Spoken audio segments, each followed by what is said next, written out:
Hello audience, అందరు బాగున్నారా? ఈరోజు నేను బోడ కాకరకాయ టమాటా కూర చేసినాను.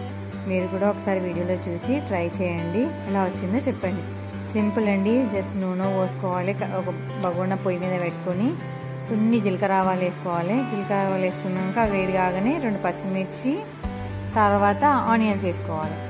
ఆనియన్స్ కొంచెం ఫ్రై అయినాక అల్లం ఎల్లిగడ్డ పేస్టు, పసుపు వేయాలి. మా దగ్గర అల్లం ఎల్లిగడ్డ లేదు, అందుకే వేయలేదు నేను, సారీ. దాని తర్వాత ఏం చేయాలి, కాకరకాయలు వేయాలి. కాకరకాయలు వేసి కొంచెం లైట్ ఉప్పు వేసి మూత పెట్టి ఉడకనేయాలి.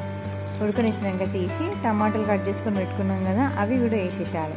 అవి వేసినాక మళ్ళీ ఒక 2 మినిట్స్ మళ్ళీ సిమ్ మీద పెట్టి ఉడకనేయాలి.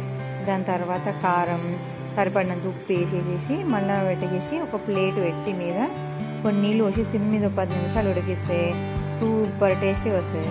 మూత తీసేసి కలిపి కొంచెం కొత్తిమీర వేసేసి పెట్టేస్తే సూపర్ టేస్టీ ఉంటుంది. పిల్లలు కూడా మస్తు తింటారు, హెల్తీ కూడా.